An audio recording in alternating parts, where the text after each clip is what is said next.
When Anthony Hopkins was 87 years old, he finally told every Inuho he hated more than anyone else. Anthony Hopkins was born on December 31, 1937 in a small town in Wales. He came from a simple family to become one of the best actors ever in movies and plays. His mom and Dadney and Richard Hopkins owned and worked in a bakery. Young Anthony grew up in a regular working family. He always talked about how school was boring to him. He felt restless and liked to spend time drawing, playing music, and later acting. Not liking regular school at first made him feel like an outsider, but it also made him want to find his own way, which led him to become an artist when people saw his early love for acting. Hopkins went to school at the Royal Welsh College of Music and Drama in Cardiff, where he started to get better at acting and build up the confidence that would help him become a professional actor. Later, he got accepted into the Royal Academy of Dramatic Art in London, one of the best acting schools in the world.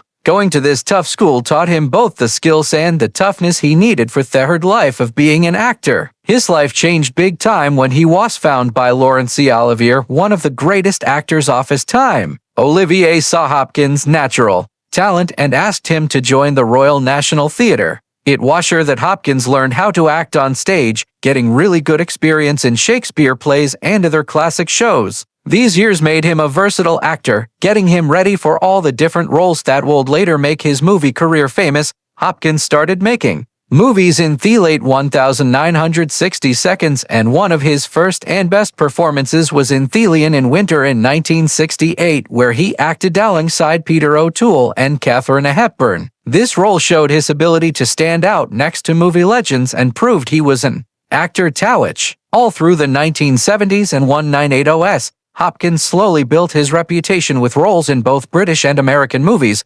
showing a really cool ability to become complex characters with skill and depth. But it was his acting as Dr. Hannibal Lecter in The Silence of the Lambs in 1991 that made him super famous around the world.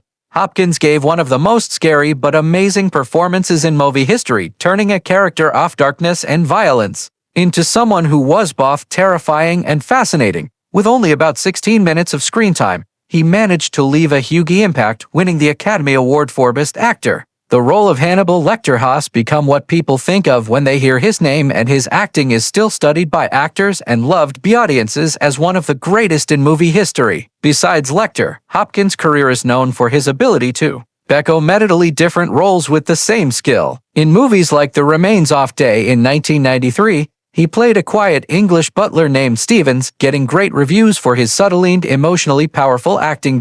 In Nixon in 1995, he changed himself into the controversial as president, showing both his charm and his problems. Other great movies include Legends of Thieful in 1994, A Misted in 1997, The Mask of Zorro in 1998, and The Father in 2020. The last one earned him his second Academy Award for Best Actor when he was 83 years old, making him the oldest actor ever to get this award. Hopkins' gifts to the arts go way beyond his acting. He is also a music writer, painter, and someone who gives to charity. A man of many talents who has always found ways to show himself creatively. Music has been something he's loved his whole life, and he has written several songs that have been played by orchestras around the world. His paintings, often bright and abstract, show another side of his art skills. These hobbies show that Hopkins' creativity is not just about acting. It is a big part of who he is. Because of his amazing career and gifts to drama, Hopkins was knighted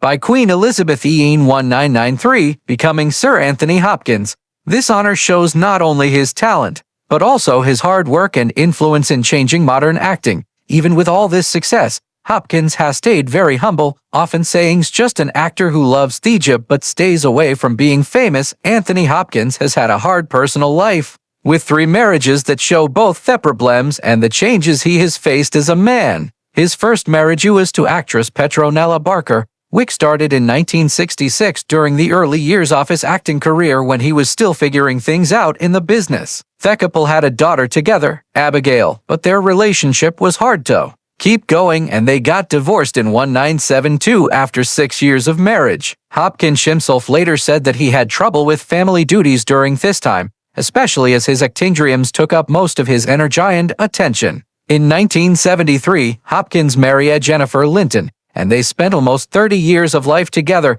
This second marriage lasted until 2002, making it his longest relationship, though it finally ended as Hopkins fought personal problems and the stress of his demanding career. In 2003, something good happened in his personal life when Hopkins married Stella Arroyo, a Colombian woman who sold antiquities and who he had met in the early 2000s. Hopkins has often said Stella brought joy, stability, and hope back into his life. At a time when he had been fighting depression and loneliness, their relationship grew into a deep friendship, and Hopkins has publicly said good things about her influence on his mental health, calling her a source of light in his later years. On Christmas Eve in 2013, to celebrate their 10th wedding anniversary, the couple celebrated day with a special blessing ceremony at St. David's Cathedral in St. David's, Wales, a meaningful thing that showed both their bond and Hopkins' connection to his Welsh home. Even with the happiness of his later marriage, Hopkins' relationship with his daughter from his first marriage has stayed bad. The two have been apart for many years, and Hopkins has spoken honestly about their lack of contact. When asked in an interview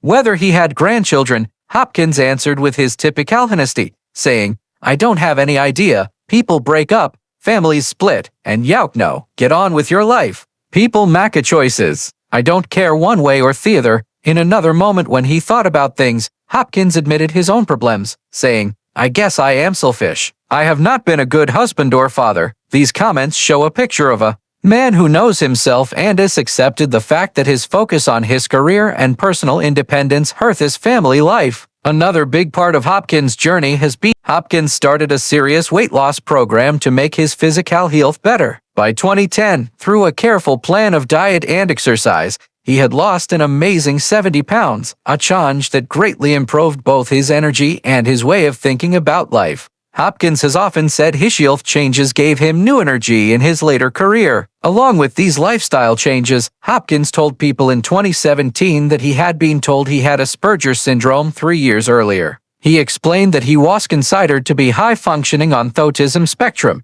meaning that while he had certain challenges, he also got benefits from being very focused and creatively intense. Far from thinking this diagnosis was a bad thing, Hopkins said it was a source of strength, noting that it gave him a special way of seeing the world. In 2020, he went further, calling it a great gift. Actually, for Hopkins, the diagnosis helped him understand both his creative genius and his sometimes hard personal relationships, helping him to better understand himself and the way his mind works. When he was 87 years old, legendary actor Anthony Hopkins, whose career has lasted more than 60 years and who is loved all over the world for his unforgettable performances, finally decided to tell the world about a secret he had kept close to his heart for most of his life. Hopkins, known for his calm dignity, super sharp intelligence, and ability to conjure into some of cinema's most complex characters, rarely talks openly about his personal grudges or dislikes. He has always acted like